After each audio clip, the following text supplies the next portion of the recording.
waktu kita di rumah lebih banyak. Iya, ada hikmahnya lah ya. Nah, karena di rumah lebih banyak, kita lebih bisa bercocok tanam dengan berbagai macam cara. Dengan urban farming pun salah satu solusi. Iya, sebelum daripada kenal yang makan kayak gini juga udah iya. rajin bercocok tanam. Tapi di kamar doang. Sekarang hari apa nih? Cuma nyiram saja. Terus panen. Nyambung ya.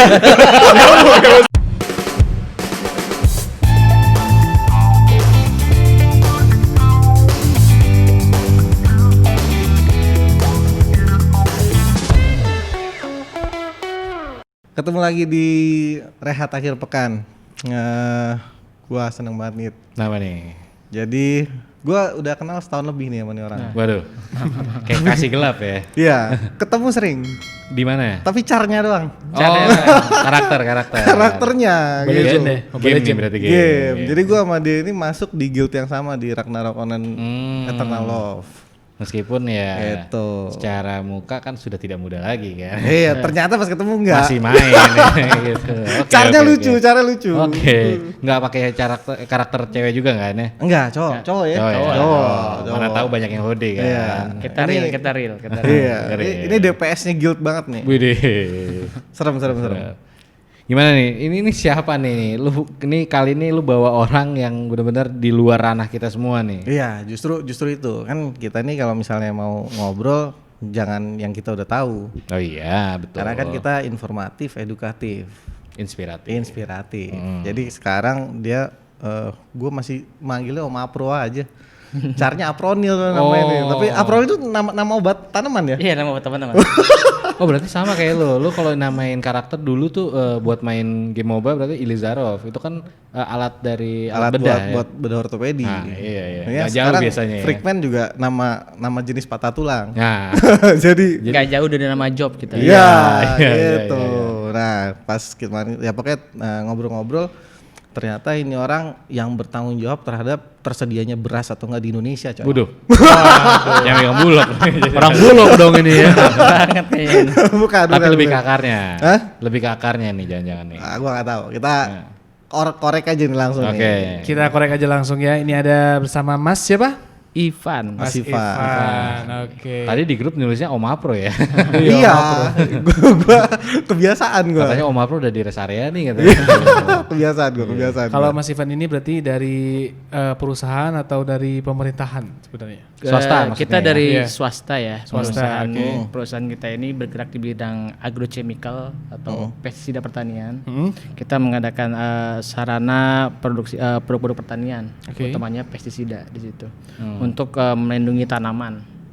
Ibaratnya kalau di kedokteran ya, ini kita medisinnya lah obatnya. Oke. Nah, kita ininya Perusahaan adalah farmasi nih. Nah, tapi bukan, kita lebih pada pestisidanya untuk pertanian. Oke. Di situ. Oke, nama perusahaannya boleh nggak? Boleh ya. Boleh aja lah. Oh, boleh ya? Boleh ya. Gue kerja di PT Advansia Indotani. Ya, terus Kantornya ya, di mana tuh? Kantornya di BSD City ya, Tangerang Selatan. Ada lowongan nggak kira-kira? Nggak tahu kan. Tanya aja. Ada teman. Kontrak lu masih 8 bulan sama gua. ada teman kuliah di PB siapa Ya. tahu. Kalau lu mau bayar ganti rugi boleh.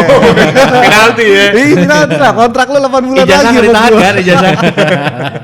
Ijazah nggak ditahan kayak ada ijazahnya aja.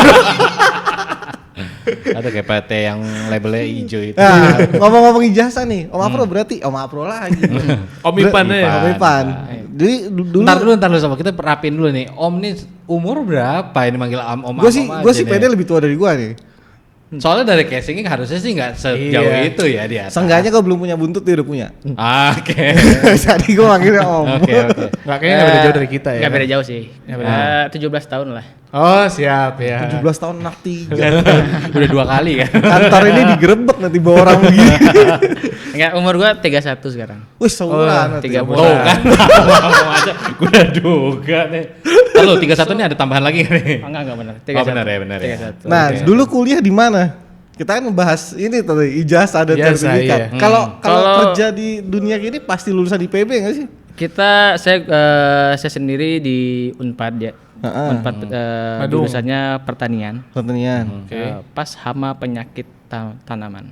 Oh. Memang kalau di Pas jurusan banget pertanian ya. tuh emang ada apa nih fokusnya tuh? Ada banyak sih. Ah, Dulu salah itu satunya apa aja tuh? budidaya pertanian. Mhm. Di situ ada pemulihan tanaman, ilmu tanah, terus ada hama penyakit tanaman, dan juga ada sosial ekonomi pertanian.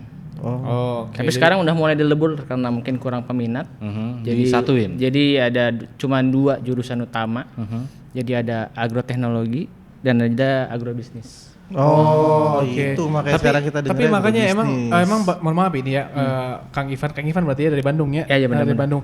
Memang banyaknya lulusan pertanian itu nggak jarang yang jadi petani atau jarang yang seperti Mas Ivan ini, karena teman-teman gue banyak yang lulusan IPB nih kerjanya di bank. Nah, Kalau lu cari di bank-bank itu Bank pasti beras kali. beneran serius. serius banyaknya kan. Bang beras mah nggak Terutama Bang IPB beras ya. yang bahaya. Terutama IPB. Tolong bisa Tolong menjudge disensor. dari PB, tapi memang kebanyakan iya. dari bidang mahasiswa pertanian, banyak juga yang ke bidang yang lain. Beda yang lain ya, karena Masuk di mungkin bank itu.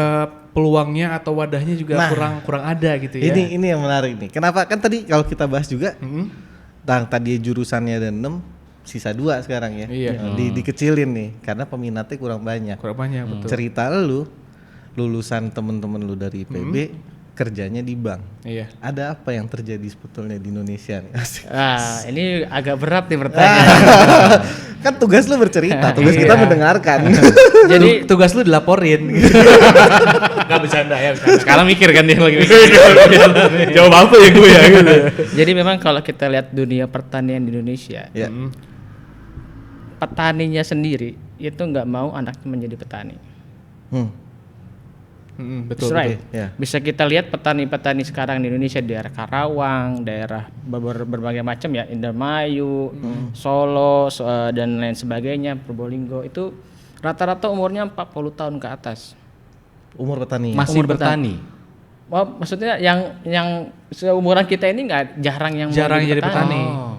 Jarang ya. Jarang, kenapa? Karena mindsetnya anak milenial sekarang bahwa petani itu ibaratnya banyak yang kotor-kotor ya. Terus Macul, capek, hasilnya juga nggak seberapa. iya. Gitu kan. Dan juga mindsetnya masyarakat, persepsinya petani itu kalangan kelas bawah gitu ya. Jadi ibaratnya pilihan terakhir lah. Pilihan terakhir ya. Ada jenderal mau jadi petani tapi udah pensiun dulu kan. Pensiunan jenderal jadi petani. agak- Kalau agak kita lihat di beberapa artikel-artikel, dulunya sukses sekarang menjadi petani. Iya. Ya, itu Kesannya banyak tuh rendah kesannya ya, mohon itu maaf ya. seperti itu gitu. Padahal kalau petani lu punya 100 hektar kaya loh itu. Ya, Iya. Nih, Ya, tapi capek juga ngerjainnya sendiri mah. Kalau 100 kalau hektar lu misalnya, punya yang kerja. kalau misalnya Said Mardali. Tapi emang bener sih Kang Asep, gue dulu pernah usaha sayur. Kang Asep lagi. Kang Ivan. Wah, ini aslinya lu ada Ramado. Lu habis pakai tramadol gerus lu ya. Asep Ivanka maksudnya. Tapi bener juga sih Kang, emang petani itu dipandangnya seperti itu. Saya juga waktu usaha sayur, saya juga dulu pernah usaha sayuran. Saya ambil di Cianjur Ciloto. Apa enggak? Cianjur. Ya, Ciloto masih daerah Cipanas dekat-dekat situ, sering ngambil sayur di sana. Dan memang petaninya udah pada tua gitu loh. Terus juga mindset orang-orang tuh ketika gua mulai usaha sayur kayak ngapain sih lu jualan sayuran gitu loh. Harus gini-gini, harus ke pasar pagi-pagi lah, terus ke petani gitu. Karena memang mindset kita sendiri sebagai warga Indonesia tuh rendah gitu dipandangnya gitu. Jadi mau berusaha, mau mulai juga ya gimana, malu, lebih jadi jatuhnya ke gengsi gitu loh kalau menurut gua. dan kan kebanyakan juga masuk ke situ juga karena terlanjur di situ. Terlanjur atau terpaksa gitu. Padahal kalau misalnya lu tahu keuntungannya nih ya, gue ceritain nggak apa-apa ya? Boleh. Apa ya? Dikit kan kalau tahu. Nih kalau gue aja jual ke pasar nih ya, let's say gue Bentar dulu beli nih, bahan kan ada 2, ada yang organik, ada yang non organik. Oh, gua main dulu 2. Kalau misalnya non organik dulu nih ya, gue beli dari petani nih, misalnya berapa? 6.000 lah. Yeah. Gue jual lagi misalnya 7.000. Nah. Kalau misalnya 1 ton, 1 juta sehari, 1 kali kirim. Ya, Ongkos biaya makan segala macam taruh 300-400 ribu, bersih kita dapat 600 sehari.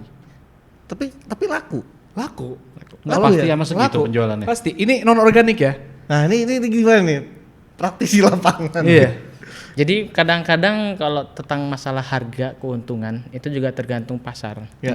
Kalau situasi sekarang kayak pandemi seperti ini, memang kalau kita di perkotaan harga sayuran, harga buah-buahan atau segala macam tetap ya nggak ada perubahan. cenderung stabil. Ya, cenderung stabil. Tapi kalau dari segi level petaninya sendiri ya itu sebenarnya rugi.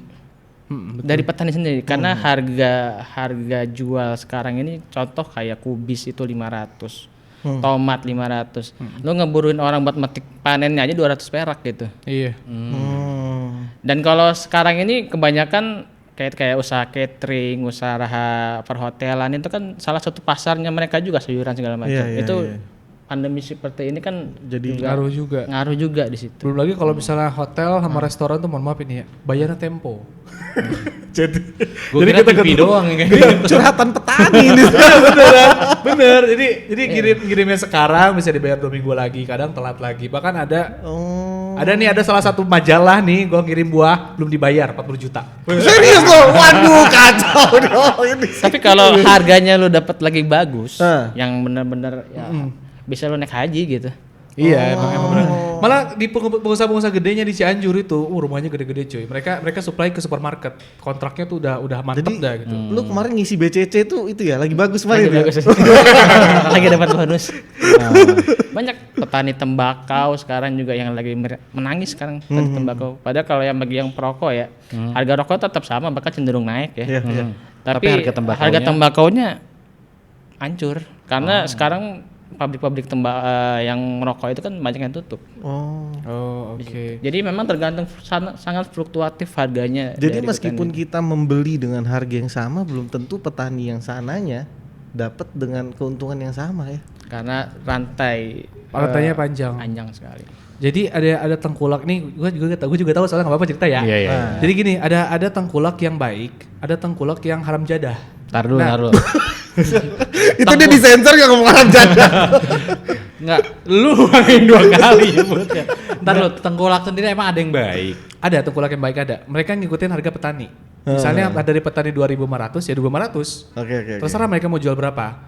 Nah tengkulak banyaknya itu adalah tengkulak yang haram jadah. Jadi mereka tuh nggak beli per kilo, mereka naksir. Misalnya per lahan, satu lahan misalnya berapa ratus meter misalnya. Iya, Gue iya, taksir iya, dia iya. 2 juta misalnya. Ya. 2 juta, dan misalnya jadinya 1 ton. Tomat misalnya harga pasar 2.000, jadinya 1 ton. Jadi let's say tomat harga 3.000 deh. Jadi misalnya 2 ton atau 3 ton gitu, kan jadinya 6 juta. Dia taksir beli 2 juta kan. Kayak gitu. Jadi Tebas ya. Ada jahatnya tebas juga. Terus permainan pasar juga yang sangat luar biasa cuy. Jadi kalau misalnya buat nurunin naikin harga tuh jahat banget. Jadi oknum-oknum pasar itu yang tengkulak itu mereka suka diem di jalan, ngumpul nih banyak nih, sampai harga pasar naik baru kirim. Sementara petani belinya dikit gitu. Oke. Itu tuh Kalau gitu gue mau permainan nanya ke Mapro, Om Ivan. Kon sama Mas Sep ya.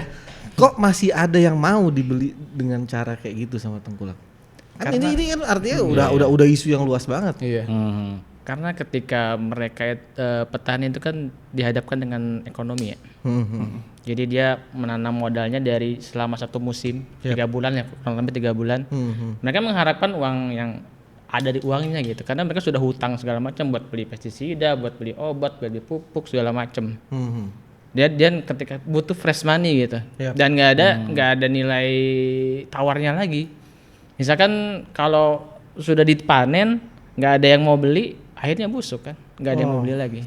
Tomat nggak akan bertahan lama. Beda ya kalau misalkan lu bilang beras ya, kalau beras kan masih bisa disimpan.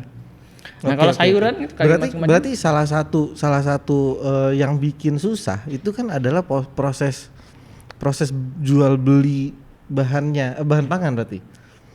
Ada nggak sih sekarang itu kayak apa ya, Tokopedia atau Bukalapak yang khusus buat jual beli kayak harusnya ada seperti e-commerce. Oh, berarti saat ini belum Kalau ada. gitu ini besok kita tutup.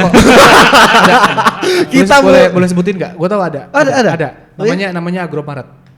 Ada yang namanya agromaret.com. Di situ gue jualan kunyit kering, kapulaga, porang kering. Di situ gue jualan situ. Itu Bisa dicek. online? Online Agromaret. Jadi jadi kalau itu kita wadahnya. belanja ke situ itu langsung sangat membantu dong berarti. Sangat membantu. Sangat membantu. Dan kadang-kadang petani sendiri belum sampai ke sana gitu yang menjualnya. Iya, gitu belum. Kadang nggak ada aksesnya buat mereka buat jualan lot situ Iya. gitu loh. Terus tapi Oke, Kang oke, ngomong-ngomong oke. nih Advansia ya namanya ya. Gimana kalau misalnya Advansia itu mewadahi petani? Karena petani juga gini masalah harga ya. Petani itu karena mohon maaf gitu pengetahuan tentang keilmuan perdagangan itu kurang. Jadi kayak misalnya kita punya lahan nih. Si Said nanam tomat, gue ikut nanam tomat, semua nanam tomat, ngerti nggak?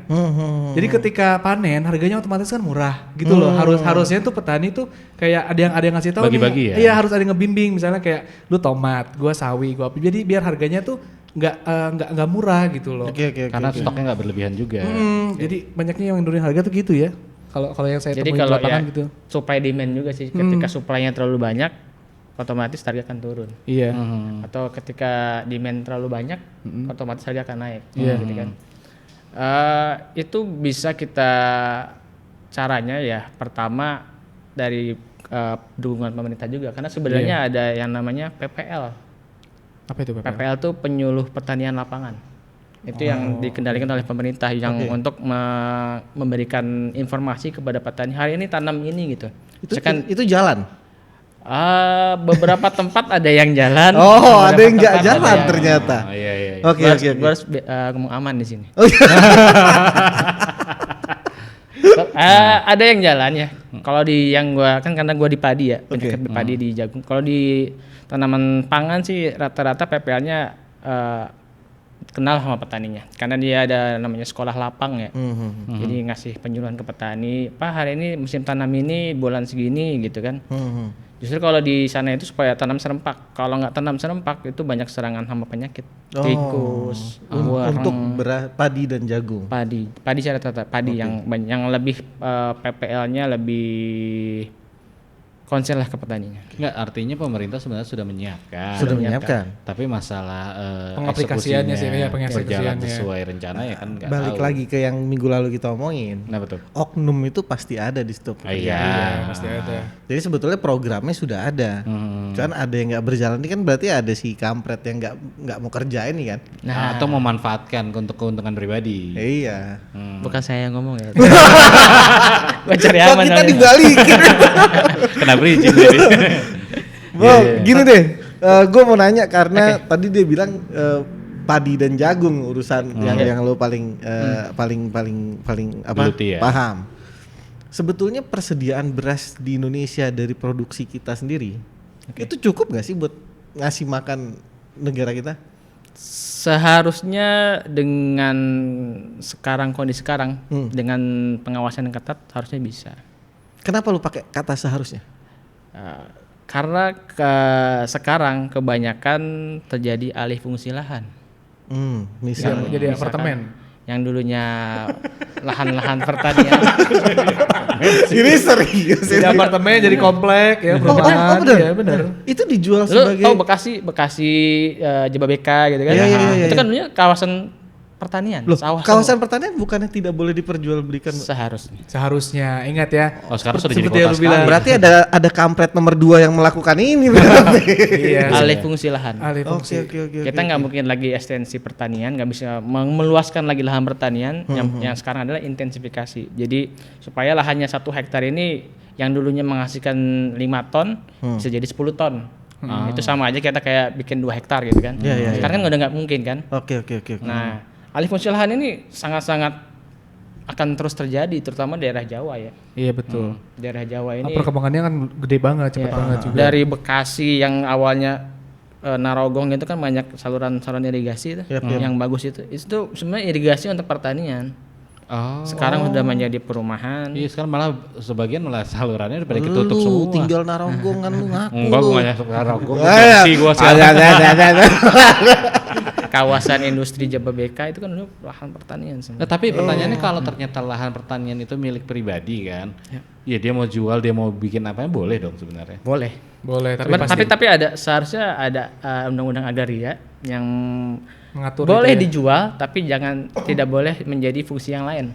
Lu Tetap jual jadi- boleh tapi ke petani lain itu maksudnya. Ya, betul. Jadi lahan pertanian lagi seharusnya. Tapi kita juga kan nggak tahu ketika itu dijual apakah ada tekanan dari pihak-pihak lain? Yang memaksa ya. Iya misalnya jual lah gitu. Ya bener nggak? Gue rasa kebunnya si Rengga dijual di dia. Dia curhat juga. Iya, Sebenarnya dia curhat. nggak pengen jual nih gitu loh. Cuma aduh gimana nih gitu kan. Baik lagi nih Kang, ke masalah beras ya ini, masalah beras gitu. Menurut Kang Ivan, kita bisa nggak sih nggak ngimpor beras lagi? Nah, terakhir nih. Kan tadi lu bilang seharusnya produksi beras berasnya cukup nih. Bentar. Mas Dwi udah ketawa-tawa aja tuh. Oke, mampus. Dia nggak tahu kita nyiapin pertanyaan dijawab lagi. Untuk swasembada beras harusnya bisa ya. Iya. Karena sebenarnya kita Kita pernah kan? Kita pernah gitu meraih walaupun bukan swasembada pangan ya, tapi beras. Oke. Seharusnya bisa. Dengan teknologi sekarang aja untuk nyemprot itu kan dulu kan pakai semprotan sprayer. Oh, iya. Sekarang udah pakai drone sprayer. Enggak asli. Serius Udah pakai drone. Itu sekarang kayak gitu. Ini diaplikasiin bener gak nih? Kita dari Avansia sedang mentransfer teknologi itu Oh. ke petani-petani sekarang. Artinya Dan Avansia sudah ada menyiapkan nih Menyiapkan. drone ini. Ada untuk- drone, Dan sudah ada yang sprayer. pakai? Sudah ada yang pakai. Kita coba dulu di daerah Sulawesi karena adoptasi teknologi itu justru daerah timur Sulawesi yang sekarang ini banyak. Oh, Karena lebih di sana maju ketimbang di Jawa. Betul. Oke. Kalau di sini Menarik. di Jawa, sorry ya saya bukan merendahkan, Iya, nggak tapi apa-apa. di Ini Jawa kan ini informasi. orang masih panen masih Sabit. ngarit ya. Masih manual Masih gitu. manual Iya. terus nanam masih tandur. Kalau di sana itu sudah pakai mesinisasi. Nanam pakai mesin tanam. Oh. Di sini masih pakai kebo ya. Oh, enggak. Oh, enggak. Udah pakai traktor. Ada di kampung gua pakai kebo. Lu segmen 2 masih mau ikut nggak? Terus mesin panen kan masih ngarit kalau di sini. Kalau di sana udah pakai mesin kombin ya, mesin langsung masuk harvesting. ya. Jadi langsung jadi. Di sini juga banyak ya di dari sini diadakan teknologi itu banyak juga yang protes karena Protesnya kenapa? karena lahan mereka ya yang panen gitu kan itu kan bayar juga orangnya. Oh, iya, paham. ngerti. Yang nanem itu kan ada orangnya. Jadi kayak nggak ada kerjaannya gitu ya. Tapi kalau di daerah Indonesia Timur, Sulawesi, biaya tenaga kerja mahal. Otomatis. Iya. Dan mereka luas-luas kepemilikan lahannya. Ini pakai teknologi ya. Jadi pakai teknologi. Karena nggak mungkin mereka nge-handle 50 hektar sendirian gitu. Jadi apa yang harus dilakuin kita dan juga pemerintah nih biar kita nggak usah impor beras lagi menurut Kang Ivan? Awasi. Jadi bagaimana supaya petani sejahtera, semangat untuk nanam. Itu sih. Jadi yang sekarang ini petani banyak nggak semangat karena nanam karena ketika hasil panen bagus, melimpah, harga bagus, muncul yang namanya operasi pasar. Harga akhirnya turun. Jadi petani nggak semangat untuk tanam. Terus bantuan-bantuan tuh sangat diperlukan. Subsidi pupuk segala macam. Oke, nggak bisa subsidi pupuk karena pengawasannya susah. Subsidi lah harganya. Hasil tanamnya itu dibeli sama pemerintah sehingga harganya lebih stabil. Oke, di situ. Oke. Jadi Tadi lu mau nanya apa? Enggak, tadi yang drone tadi itu sebesar apa drone-nya dan ini buatan Avansia artinya apa dia beli drone oke. jadi atau dia bikin teknologi baru nih untuk petani ini? Soalnya kan nggak mungkin drone kecil nyiram seluas Segede itu. handphone ya. Nyiram seluas Drone-nya itu. cukup besar. Mungkin ukurannya Diproduksi sendiri sama Avansia? sama Avansia sendiri. Namanya drone ADV10. Itu untuk menyiram tanaman. Jadi selain menyiram dia juga bisa pestisida, insektisida semua segala macam. Oh, itu ada nih gambarnya. Mungkin nanti bisa dimasukin ke dalam itu nih. bagus ya. Gede coy. Jadi gitu kayaknya sekitar 1,5 meter. Yap. Wih, Keren juga Avansia ya. Gede-gede. Tapi ketika ngasih tahu ke petani-petani gitu untuk menggunakan drone, mereka langsung bisa mengaplikasikannya bagaimana? Apa masih dipantau dulu? Sekarang ini kita demo-demo dulu. Oh, demo dulu. Demo-demo ke petani supaya transfer teknologinya, supaya petani seperti ini ya. Dia bisa hitung-hitung efisiensinya. Karena kalau nyemprot 1 hektar itu satu Lagi orang gini ya, ya, lagi dengan gini begini ya. 1 hektar itu bisa seharian, Takutnya gede sebelah. bisa seharian, Bisa seharian, ya. Gede. bisa dari jam 8 sampai sore gitu. Ini dengan sekali angkut Dengan ini 1 hektar ini dia bisa cukup 15 menit. Oh jauh coy. Jauh, ini ya. untuk satu kali angkut airnya itu 10 liter itu bisa untuk setengah hektar. Wah, canggih juga. Tapi yang menariknya itu tuh 8 jam berbanding 15 menit itu ya jauh banget. Jauh banget. Enggak, gue takutnya petani itu pada jadi jago main drone. Kira sinematik semua. Nah, ini juga dapat menarik petani-petani milenial, kalangan milenial. Iya, betul. Jadi biar ada semangat untuk menjadi petani. Jadi gitu ya. nggak capek-capek ke sawah terjun kan, kalau ke sawah kan lumpur semua kan. Bloknya, blok gitu kan. tapi itu udah dari awal udah suatu kesalahan tuh. Kenapa? Kok nggak yang namanya ngodok yang kotor-kotor ya dokter? Ngodok yang kotor-kotor. Iya. Jadi nggak perlu jorok-jorokan sebetulnya. Iya, harusnya ya. Ini bercandaan di game masuk ke sini kayaknya.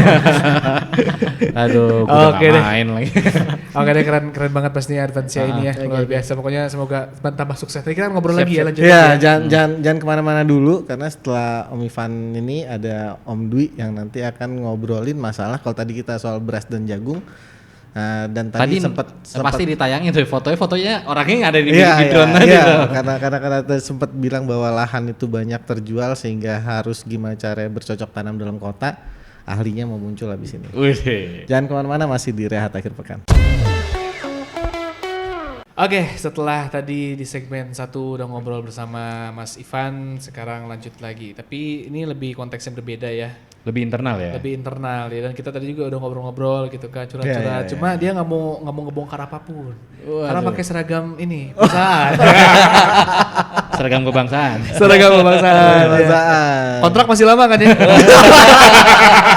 Sudah permanen. Bukan lah. Ini justru Advansia ini nih. Ini kita mengiklankan Advansia Iya. dia. Gila loh ini. Nanti kita pakai ininya ya, situsnya kayak atau apanya gitu. Iya. Harusnya tadi kita pajang botol ini, botol pesisida. Kalau nggak drone-nya. Iya. Kalau nggak drone-nya. Bener. Bisa kita tes gitu terbang-terbang ya. Terus kita biarin terbang tuh di atas. Iya. Suara lu gak kedengeran. Masa-masa ada di sini ya. Dan kita udah bersama Mas Dwi. Halo Mas Dwi. Halo, sore. Agak majuan aja. Agak majuan. Oke. Ya, jangan jadi orang yang introvert Mas Dwi. Santai aja. Kita di sini santai obrolannya. Sehat Mas Dwi? Sehat. Alhamdulillah. Ini Mas Dwi ini dengan Mas Ivan itu satu divisi atau satu pekerjaan? Selain gimana? satu kantornya. Oh, ada satu kantor. Ya sama-sama satu hati lah. Waduh. Tadi gue bukanya Udah saatnya gue keluar dari frame. gue udah bilang tadi tuh soal kekasih tuh.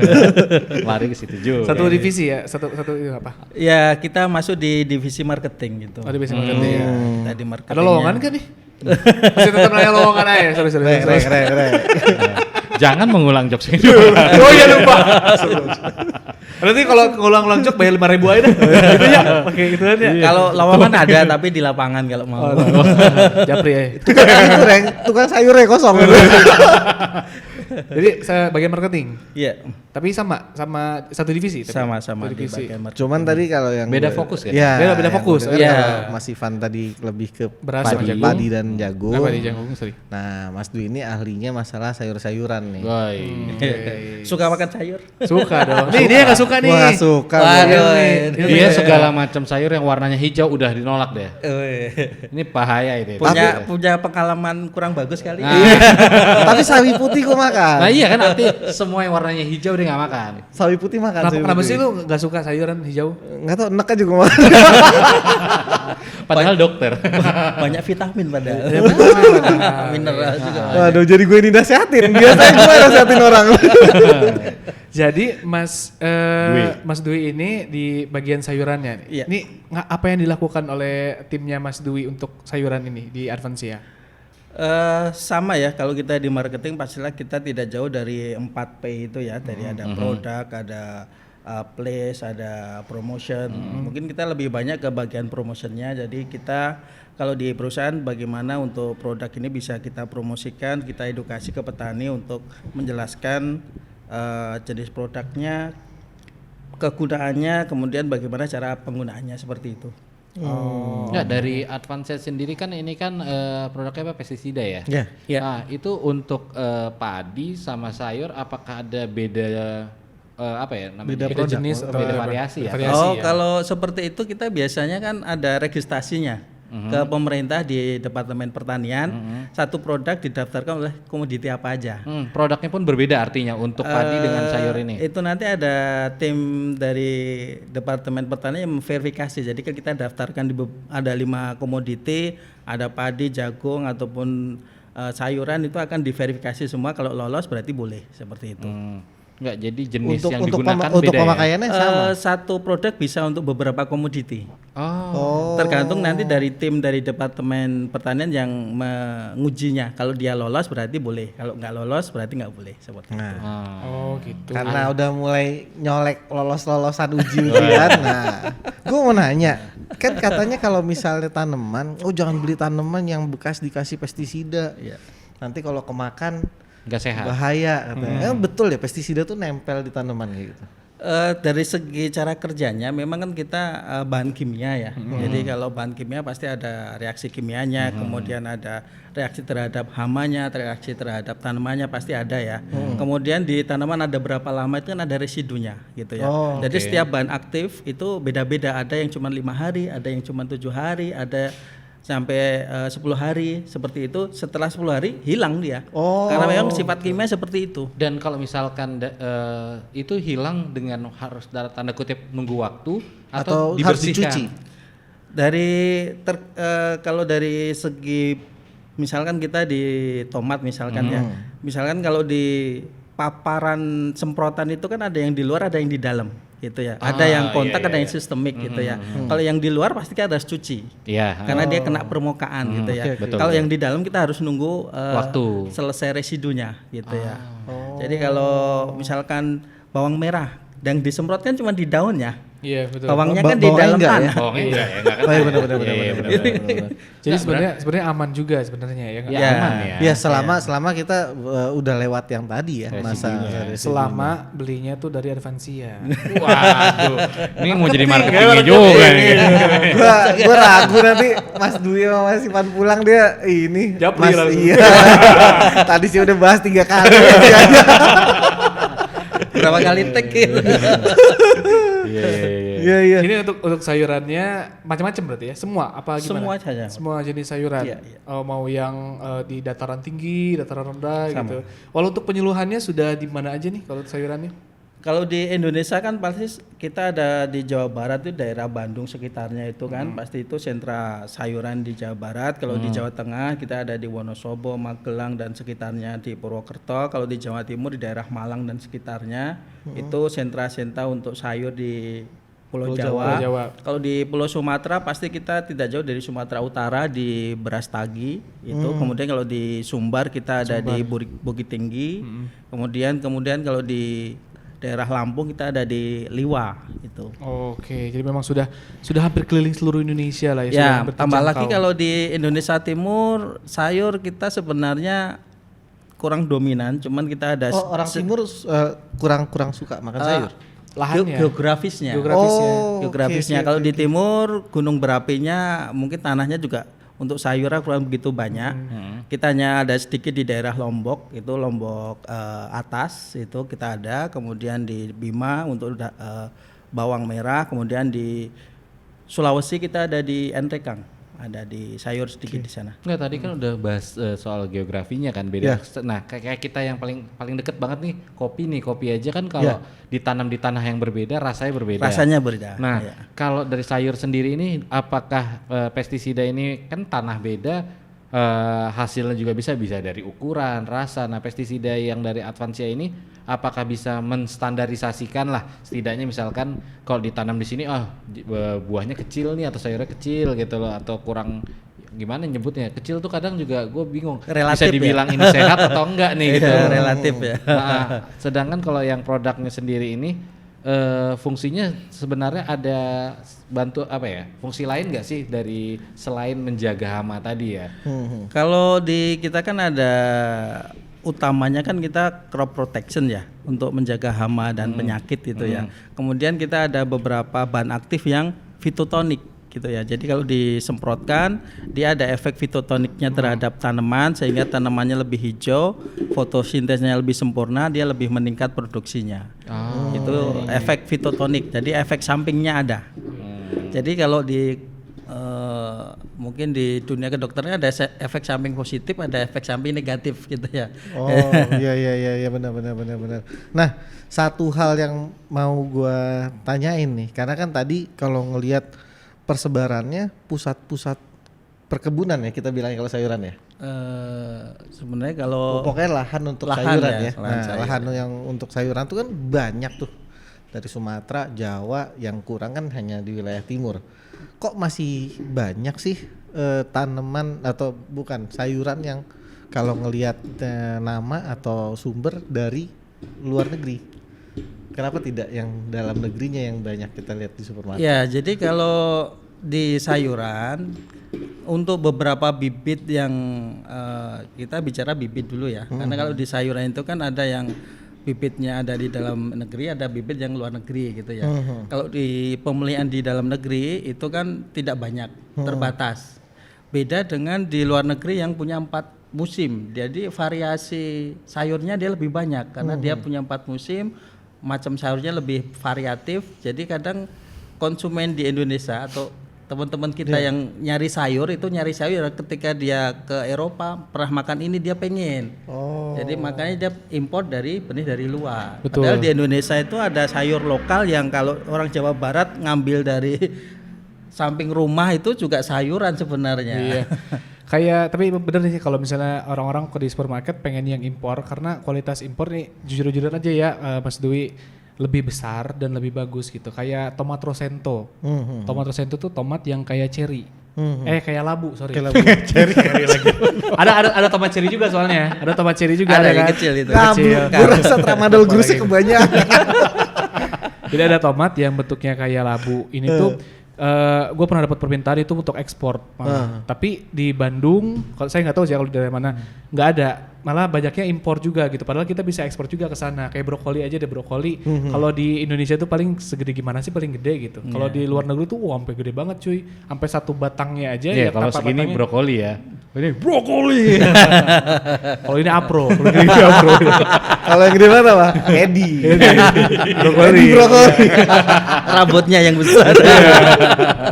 Jadi memang di luar negeri selain ada musimnya, terus teknologi mereka juga bagus. Terus yang paling penting adalah didukung oleh pemerintahnya.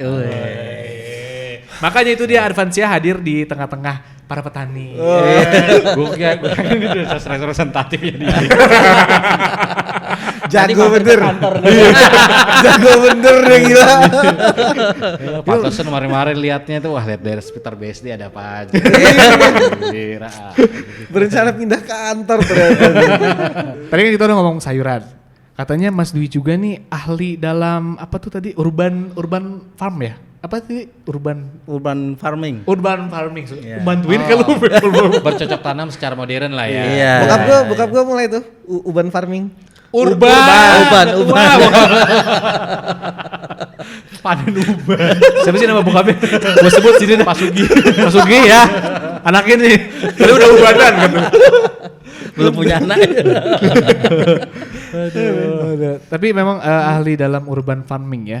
Praktisi sebenarnya. Praktisi, sorry. Iya, Itu praktisi. urban farming itu apa dan seperti apa itu urban farming itu? Jadi urban farming itu kan pertanian di daerah perkotaan ya. Kalau kita mindset awal itu kan petani itu identiknya kan di pedesaan, gunung, pedalaman. Kalau urban farming kan bagaimana cara bercocok tanam di kota tetap bisa dilakukan dengan berbagai keterbatasan di kota. Tapi hasilnya seperti yang di daerah desa seperti itu. Oh, artinya kayak lahan kecil tapi hasilnya tetap sesuai Iya. di lahan besar ya. Gue pikir tadi nanamnya di aspal.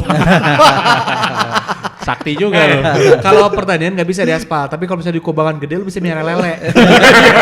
Iya bener banget. Enggak, gue kira tadi lagi dimodifikasi tuh bentuk sayurannya. Lu tanam di tembok, ter gitu, tumbuh. Gak butuh tanah Sebenarnya lagi. ini kalau kita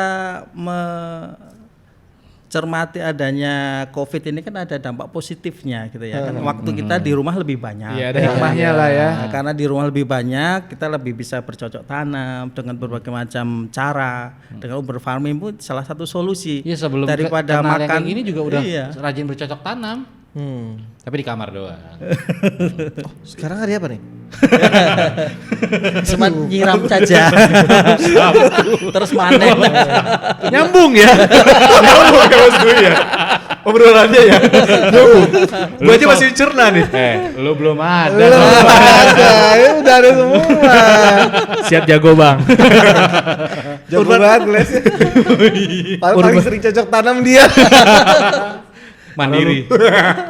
Urban farming ini caranya ada apa aja sih? Jadi banyak cara ya. Jadi kalau bisa saya sampaikan di sini, yang pertama. Ya kalau banyak 10 berarti kan. Oh iya. Bercanda, pasti. Yang pertama kita bisa nanam berbagai macam bahan pokok, terutama sayuran itu kan di dalam pot itu ya.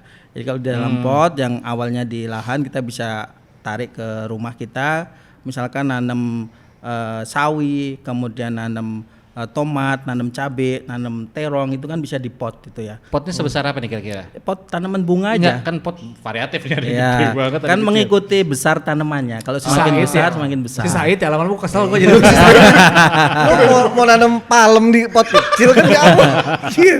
Lah bisa aja palem mini. Ya, kemudian dalam nanam pot itu kan ada yang vertikultur, jadi dia bertumpuk ke atas. Kemudian ada tempel di tembok, itu kan sistemnya sama. Jadi mulai dari nanam dari rumah bisa vertikultur atau tempel-tempel cara nyusun potnya itu di tembok juga bisa gitu.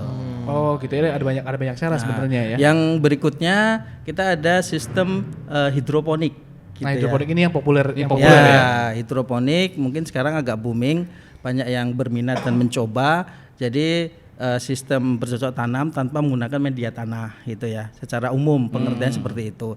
Jadi kita ganti dengan air. Iya. Kemudian kita kasih nutrisi, gantinya pupuk, kita kasih nutrisi abimik.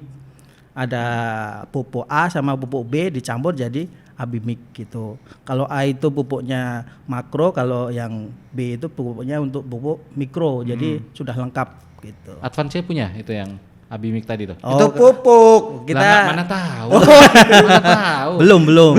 Bentar lagi. tapi Advansia pastinya akan memberikan ilmu dan juga bagi orang-orang yang memang ingin bercocok tanam urban farming ya. Iya, betul, ya. terus ada satu lagi yang saat ini banyak baru muncul. Mungkin kalau kita masuk di situ bagus sekali. Apa tuh? Itu ada sayuran yang kecil-kecil itu ya. Ya, kalau kita Ini maksudnya sayuran kecil memang bentuknya kecil. iya kecil Oh, gitu iya, ya. Kayak tuh kemudian namanya microgreen. Apa tuh mikrogreen? Mikro kan kecil, Iya. green kan hijau. Ya seperti itulah. hijau. Ya jadi seperti ini. Jadi kalau tanaman itu dari bibitnya yang butiran itu kan kemudian dia pecah, germinasi, kemudian tumbuh, kemudian tanaman yang baby kecil itu ternyata nutrisinya 10 sampai 40 kali lipat Bisa sayur lebih yang besar. dewasa. Oh, jadi manfaatin yang kecilnya aja gitu ya. Jadi misalkan ya yang kecilnya itu misalkan bibit kobis misalkan ataupun kangkung atau sawi yang 10 gram itu senilai 10 kalinya yang 10 kali 10 berarti 1 kilo. 100 gram sama dengan 1 kilo kangkung yang besar. Nutrisinya Oh, maksudnya itu dipanen Kompres sebelum kali ya? waktunya. dikonsumsi kecil baby. Oh, sebenarnya memang bisa besar. Bisa. Kasihan Tapi ya cuma itu sampai situ aja. masih, Iya. masih prematur itu berarti Ya, Tapi memang tapi nutrisinya itu Bagus kan? 10 sampai 40 kali lipat. Nggak, saya mau tanya, sate kambing enak yang mana? Bawah 3 bulan atau yang udah gede? Oh, iya ya. Ya kan? Benar. Iya. Masuk akal berarti. Iya juga ya. Tapi nggak kenyang dong. Jadi Tapi itu nutrisinya kasihan, tapi bagus. masih kecil Nutrisinya loh itu, bagus. masih ya, kecil loh. terus kelebihannya kalau kita bisa urban farming itu kan kita bisa nanam sendiri, panen sendiri, lebih seger, lebih sehat. Oke. Tapi catatannya ada satu. Kalau panen kan. Tapi Kalau kalau masalahnya banyak tangan-tangan kita ini ditanam layu udah pasti. Ada banyak mitos orang bilang tergantung Iya. tangan.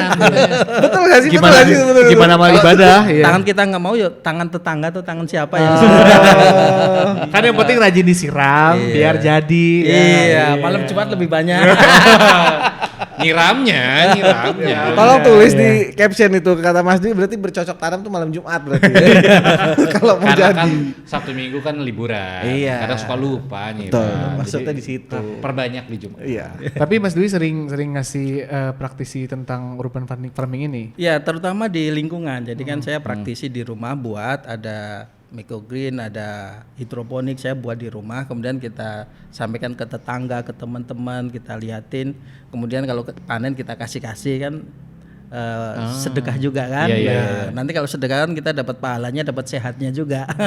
Iya kayak mertua gua. Kalau lagi di rumah dia ke pohon pisang gede-gede ya bisa segini kali pisangnya. Pisang apa segede gini coy? Asli segini gede banget. Gede banget asli. Ada nggak tahu nama pisangnya apa tapi itu kalau orang panen suka bagi-bagi. Bagi-bagi ya. Sama kayak tetangga gue juga praktisi, tapi bukan pertanian, dia ikan cupang, Pak Rum. Pak Rum tuh ikan cupang, kayak dia sering ngasih ilmu soal percupangan gitu. Gini loh Rengga. Paru kupingnya gatel. Tapi ngomong-ngomong nih, urban farming ini kan berarti semua orang bisa bercocok tanam ya. Bisa. Kira-kira ini bakal mematikan pertanian gak sih, kayak petani-petani gitu? Ibaratnya kan gak harus belanja gitu loh, kita bisa nanam sendiri gitu. Apalagi pandemi kayak gini ya. Ya, jadi kalau menurut saya tidak gitu ya. Jadi pangsa pasar untuk kebutuhan makan kan kita ada 264 juta.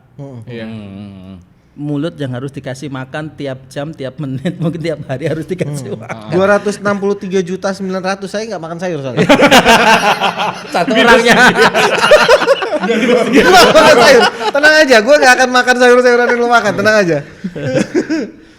Gak usah diulangi lagi. Capek Mas Dwi. Lanjut lagi aja. Ya, jadi kalau dari segi kebutuhan itu masih kurang gitu ya. Jadi kalaupun semua orang di kotaan itu akan nanam urban farming, nanti petani nggak bisa jual juga gitu ya. Jadi tergantung dari waktu, timing. Jadi untuk petani kalau mau nanam kita harus tahu waktunya, kemudian timing, kemudian paksa pasarnya di mana, waktu tanam yang tepat di mana, harus lengkap informasinya sehingga ketika panen dapat harga bagus gitu. Iya lo misalnya nanam sekarang mau makan besok tapi dia 3 bulan gimana panennya kan? Kelamaan. Minggu depan udah gak pengen. Jadi dah. Lagian gak selamanya lu masak di rumah kan, kadang pengen keluar. Maksudnya kalau misalnya nanam sekarang pengen makan besok jadi 3 bulan gimana nungguin? Akhirnya benih. Cemilin. Ntar lu itu kalau udah jadi baby kan 10 kali lipat tuh. Kalau masih benih ada gizinya gak ya? Katanya proteinnya tinggi. Tapi Mas Dwi nanam apa aja di rumah nih?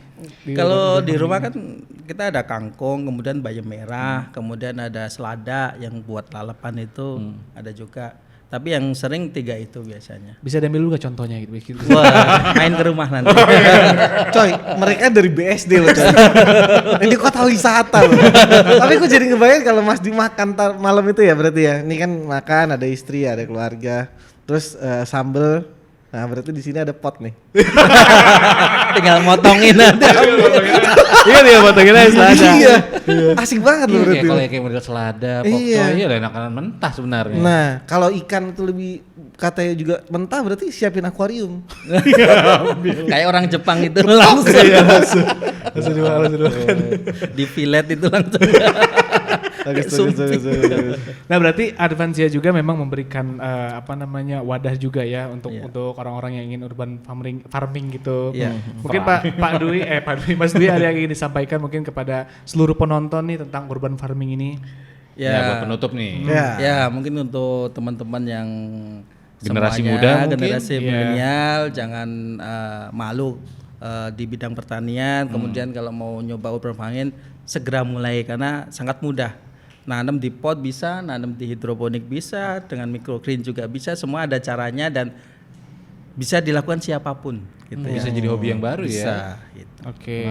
Kalau untuk Advansianya sendiri bisa ada yang nyediain nggak sih tadi video atau tutorial gitu di webnya atau di mana? Untuk kita lebih ke sayuran umum ya kalau di Advansia. Jadi kita untuk penjelasan tentang produk, kemudian penjelasan bagaimana rinciannya untuk sayuran kita ada.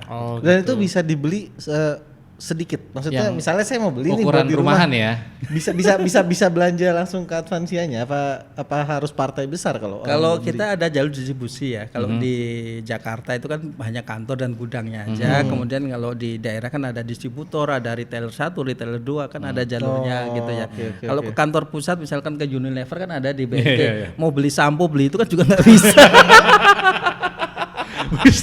digocek gua.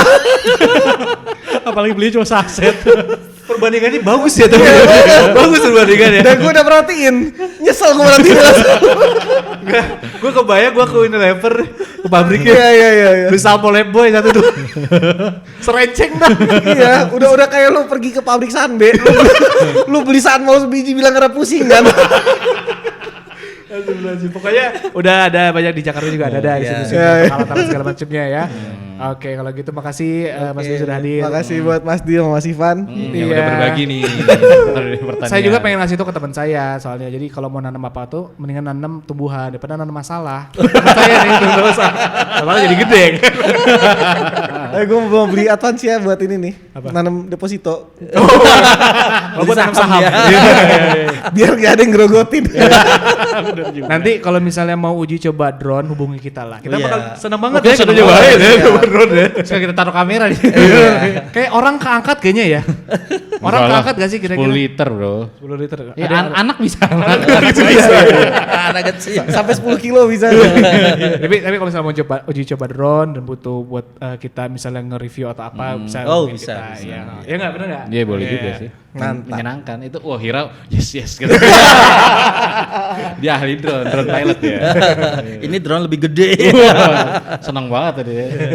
Ya udah kita closing aja. Closing lah. Closing lah. Lu tamu lu. Ya, sampai ketemu di Rehat akhir pekan berikutnya.